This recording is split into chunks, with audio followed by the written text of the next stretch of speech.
The inflammation of the uterus. So,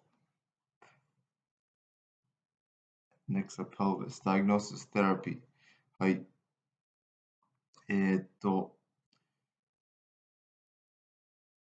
So, I would like to say that inflammation of the uterus is can be due to is a state in which the uterus lining or the tissue underneath, such as the myometrium or even the serosa, is inflamed due to things like infection or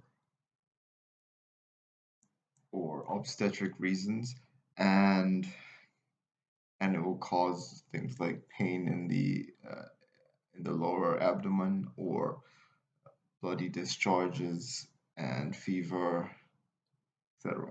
And so, what are some causes that can cause uterus inflammations? So, we can start with the superficial layer of the uterus, which is called the endometrium. And in this type of inflammation, we can call it endometriitis. And it can have two different categories of causes. One is obstetric cause, and the other one is non-obstetric cause, so gynecological cause. And some gynecological causes can include things like uh, obst- gynecological procedures such as intrauterine device insertion or some kind of surgery such as conization or removal of the like biopsy. And another one is pelvic inflammatory disease, which is another type of disease that causes upper female reproductive tract inflammation and is most often caused due to sexually transmitted diseases. And also when there is a lower inflammation, so like a deeper inflammation, we can call it endomyometritis, and this is a little bit more deeper. And so how can we diagnose this disorder? So we can use things like a biopsy of the uterus by things like inserting a hysteroscope and then take inserting certain biopsy tools such as a curette and taking samples. We can also perform ultrasounds and see that if there are any types of abscess forming within the uterus, and also we can take a blood count and see whether if the inflammatory markers are increased. We can we can also perform physical examination and palpate, and we may see that there are lower abdominal pain, and on inspection the patient may be presenting with these vaginal discharges and bleeding in irregular periods or things like this, and as a result we can diagnose this disorder. And we can also, for sexually transmitted disease, we can take a culture of those biopsies and look under the microscope to identify which type of infection they are. And the most common etiology, things like Neisseria gonorrhoeae or group B streptococcus or urea plasma or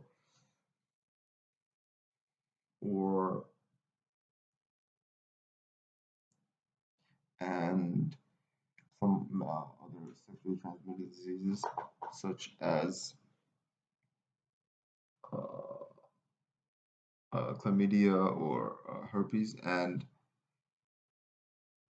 for the treatment, we will treat it according to the cause of the disease. And if it's due to infection, often we will use a combination of antibiotics as ceftazine with doxycycline and metronidazole, and this is continued until the inflammation goes away. And so that was about the uterine infections. And for the adnexa and pelvis inflammation, so adnexa and pelvic inflammation includes the ovaries and fallopian tubes as well as the peritoneum. And so in fallopian tubes it is called salpingitis, and for the ovary inflammation is called the ophritis. And pelvic inflammatory disease is a disease that causes inflammation within the pelvis, uh, especially the ovaries, fallopian tubes, and the region around the peritoneum. And we can categorize it into 4 different categories. So one is a tubal ovarian abscess. The second one is peritoneal peritonitis. The third one is a combination of this adnexal inflammation and the peritoneum. And fourth is a isolated salpingitis or ophritis. And as I said, this is common amongst young females who are sexually active and who has 1 to 3% chance of getting it. And some risk factors include things like having multiple partners, sexual partners, or practicing unsafe sex. And some other risk factors can include things like having an intrauterine device. And some protective factors will be things like using a barrier contraceptions like a male or female condoms, and also intrauterine device and oral contraceptives. And so some symptoms would be fever, abdominal pain, shivers, discharge from the vagina, metrorrhagia, dysmenorias, which means painful menstruation, and on diagnosis we can perform ultrasounds to see some abscesses, so tubovarian abscesses, or it can the tube can be filled with pus causing pile salpingitis, PLO salpingitis, and it can also be full with blood causing hematosalpinx, or water or like fluids, like serous fluids such in hydrosalpinx. And these can be visualized using ultrasound. We can also use biochemistry to visualize some elevated markers of like C-reactive protein or uh, and lastly we can also perform things like laparoscopy to see if there are any inflammation of the structures like the uterus and fallopian tubes, and also a hysteroscopy to see any signs of inflammations and fibrosis and this kind of thing. And for the therapy, it is very similar to endometritis uh, caused by sexually transmitted diseases. So the antibiotics such as ceftriaxones, metronidazole and doxycycline, or a combination of ampicillin with metronidazole and gentamicin, and this should be continued till the treatment, the symptoms of pain and so painful and dysmenorrhea and dyspareunia is relieved. And for the next topic, it's ovarian cycle. I mean the menstrual cycle, ovulation cycle. So The ovulation cycle takes uh, approximately 28 days, and on the first day, if day one is ovulation, then there is the release of the egg from the follicles, the matured follicles, and this will travel around the fallopian tube and be prepared to fertilize. And at the same time, ovarian, uh, the endometrium will be engorged with blood, and the tissues will be hypertrophied for 14 days. And after the 14 days, the menstruation will start, and the breakdown of the endometrium happens, causing menstruation and bleeding from the vagina. And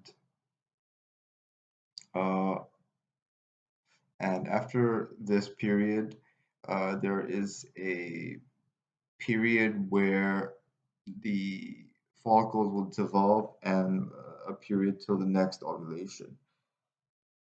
And the period when the endometrium is still intact, so the period between the period or the menstruation and the ovulation is called the luteal phase, and the period between the menstruation and the ovulation on like after the luteal phase is called the follicular phase. And during this follicular phase, the follicles will mature by the effect of follicle stimulating hormones and luteinizing hormones. And ovulation is stimulated by a peak in a surge in the luteinizing hormone and follicle stimulating hormone, which causes the release of the eggs and from the ovaries to the uh, tubes, and uh, the another hormone called estrogen is also being released from the ovaries and follicles during this period of ovulation. And there's another peak during the luteal phase. While progesterone is usually low during the follicular phase, while after the ovulation, the corpus luteum will release progesterones, which will maintain the uh, the endometrial lining and the hypertrophy. And when there's a drop in progesterone, the menstruation will begin. And so this is the basic ovulation cycle. And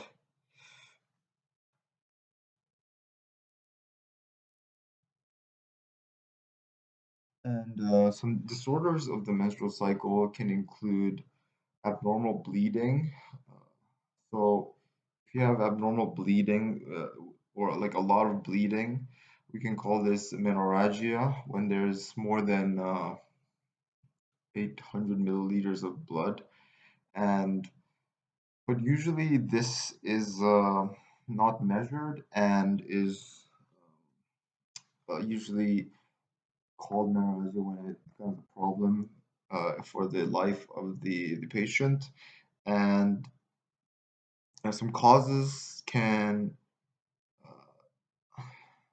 either be primary or secondary, primary being that the cause is unknown, and uh, and the secondary being things like cancer, like endometrial cancer or fibroids. It can also be due to blood coagulation problems.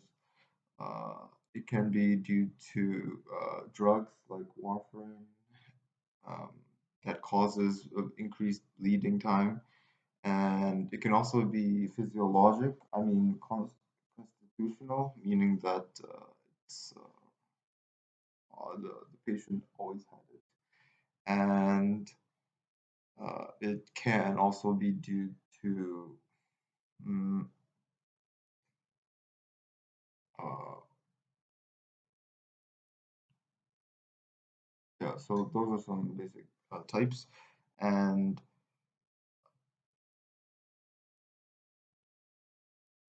for diagnosis, so it's usually done clinically and if by history taking, and if the patient needs to use more than the usual amount of paddings to prevent the leakage of blood. And, and there are also other tests that can be done, which are usually only used for the for the uh, studies, like in scientific studies. And we can also perform ultrasounds or hysteroscopy to see any types of open lesions that may be causing the bleeding and visualize things like sessile or pedunculated endometrial polyps. Uh, eh, and and yes, those, those are some diagnostic methods. And for treatment, we can perform resection of those polyps. We can also do endometrial ablation, which means we use a loop to burn the uterine lining to endometrium and try to stop the bleeding if there are any bleedings.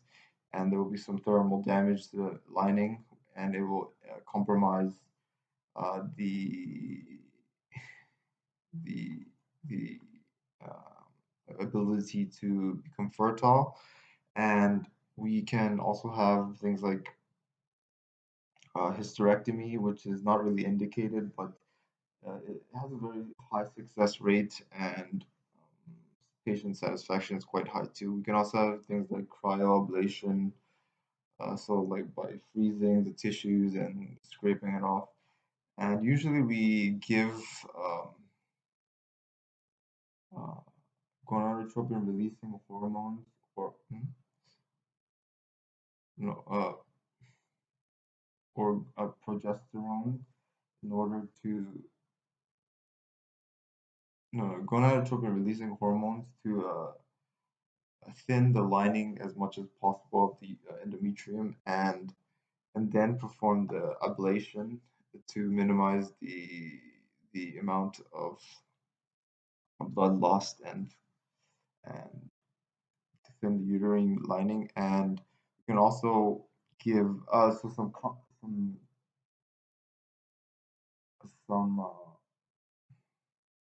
complications can include things like perforation of uh, the uterus and also recurrence of the bleeding. So that was about menorrhagia. And for another one we can have is amenorrhea. So in amenorrhea, it means that there's no bleeding for so there 3 or more menstruation in a year, and it can again be secondary or primary.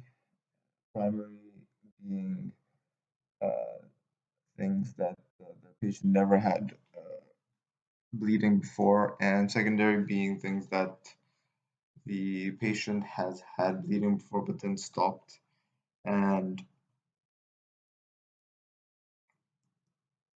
and uh, and so in primary amenorrhea これ前やったんだけどいいや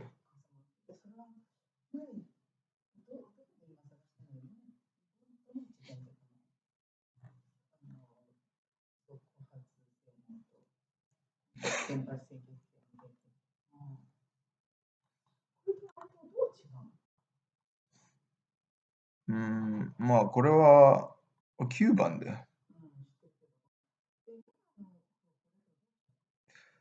あれはもう具体的にこれだけで、あれはまあ全般的にそう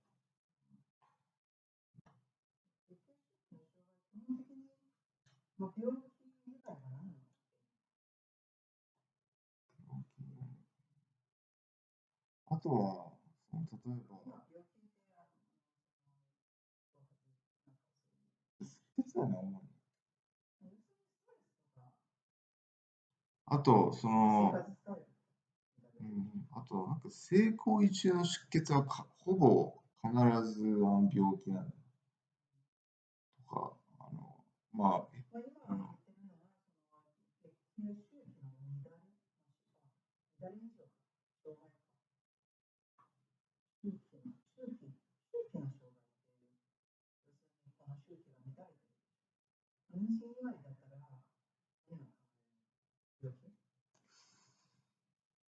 うん、妊娠以外だったら感染症とか、がんとか、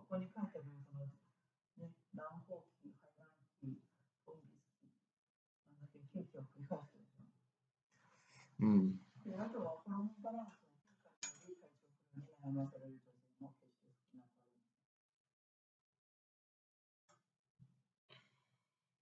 うん、